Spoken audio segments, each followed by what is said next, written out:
Hoy leemos el Evangelio según San Mateo, capítulo 5, versículos del 43 al 48. En aquel tiempo, Jesús dijo a sus discípulos: ¿Han oído que se dijo, ama a tu prójimo y odia a tu enemigo?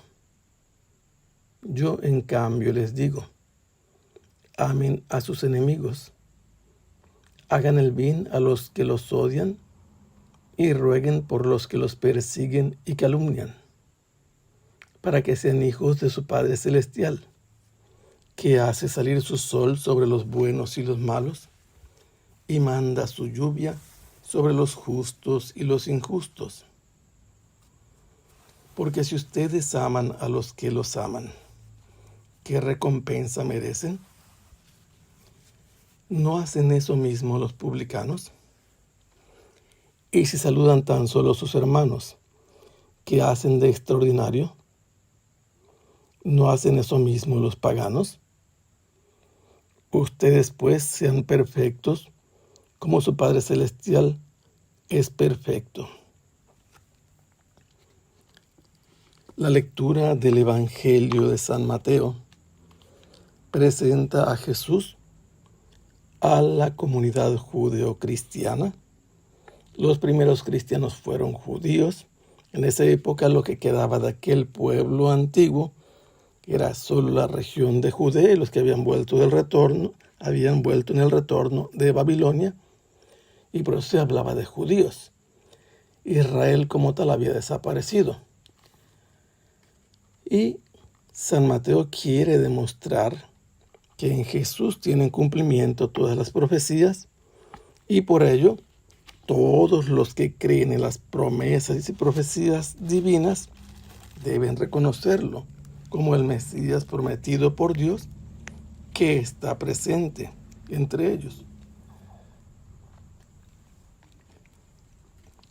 Así, en esta parte, Jesús es presentado sobre una montaña en una especie de paralelo con Moisés. Moisés estaba rodeado de todo el pueblo cuando recibió y transmitió la ley. Jesús está rodeado de una muchedumbre que representa todos los puntos cardinales del pueblo judío de esa época, incluso gente de Siria y gente de Transjordania.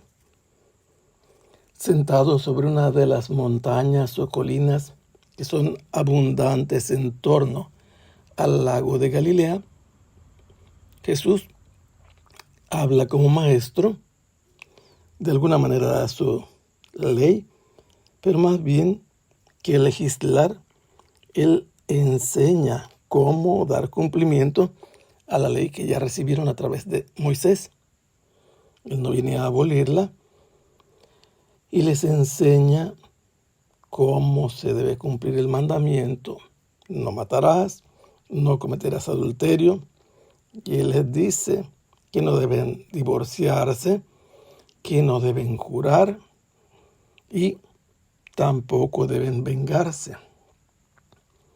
Ahora Jesús habla diciéndoles: ¿han oído ustedes que se dijo, ama a tu prójimo y odia a tu enemigo? El Salmo 139 hablaba mucho de eso. Odiaban a los enemigos que no amaban a su propio Dios. Y aquí Jesús tiene también una respuesta, porque había comunidades que estaban esperando la llegada del Mesías, como los esenios en la región del Mar Muerto, que decían que tenían que amar a los hijos de la luz, que eran los miembros de su comunidad, pero debían odiar a los hijos de las tinieblas. Jesús dice que se debe amar al prójimo y también se debe amar al enemigo. Y esta es una novedad que proviene de Jesús. ¿Por qué?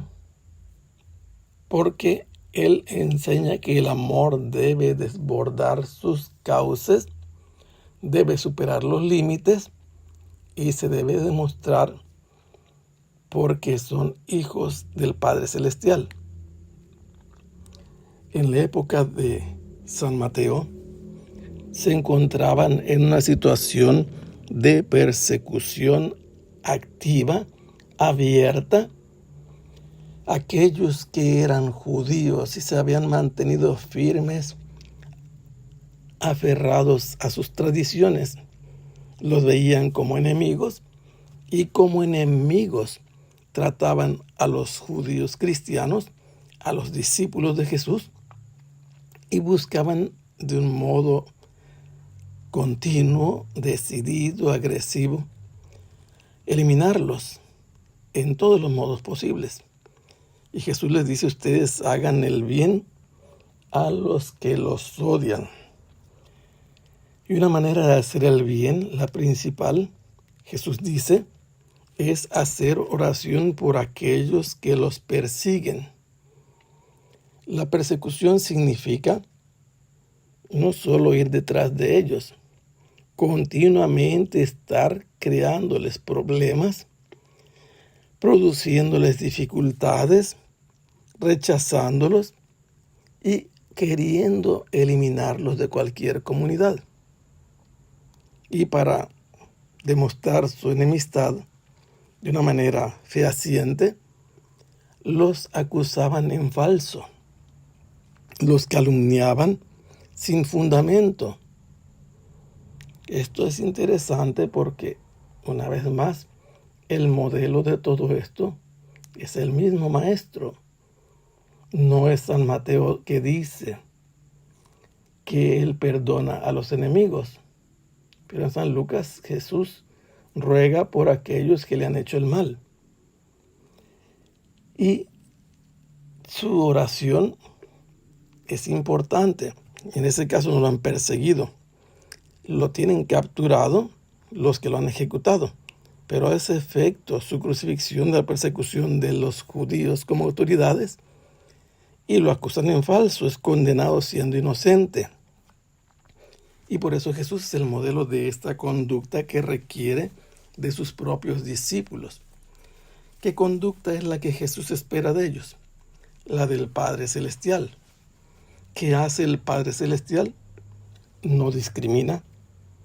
Él hace surgir en el oriente el sol radiante sobre los que practican las buenas obras y sobre aquellos que hacen activamente el mal. Y lo mismo, hace descender la lluvia sobre los que hacen la voluntad de Dios y la practican seriamente, y sobre aquellos a los que la voluntad de Dios no les importa nada y actúan en contra de ella. ¿Y cómo demuestra que van a ser hijos del Padre Celestial? Ya les ha dicho Jesús que su justicia, su hacer la voluntad de Dios, debe superar a la conducta de los fariseos y de los publicanos. No tiene ningún mérito amar a aquellos que nos aman. Tratar bien a quien nos trata bien no es nada meritorio, no se merece una recompensa por eso. Los publicanos en sus negocios tratan bien a los que tienen que venir a pagar impuestos y a sus colegas. Si los discípulos saludan solamente a sus hermanos, no hacen una actividad extraordinaria. Jesús quiere algo extraordinario y ya lo ha dicho. ¿Como quién? Como lo que hace el Padre, que no distingue ni buenos ni malos, ni justos ni injustos. Y lo que hacen los paganos no es el modelo para ellos, amar solo a sus hermanos. Los paganos son aquellos que viven en el campo, que no conocen a Dios. Los discípulos deben ser perfectos como el Padre Celestial. Esta palabra tiene varias interpretaciones. Puede significar que no se tiene ningún defecto, como el sacrificio o la víctima sacrificial del Cordero Pascual sin defectos y sin imperfecciones. Pero también significa justo como Noé, que era el único que hacía la voluntad de Dios. Pero al final, el punto de referencia, que sean perfectos como el Padre Celestial, consiste en que no discriminen, en que no excluyan, en que no sean favoritistas, en que el amor que ellos practican pueda ser manifestado sin distinciones de personas, sin preferencias de los que son de su grupo. Que el Señor los bendiga. Hasta pronto. Sea alabado el Santo.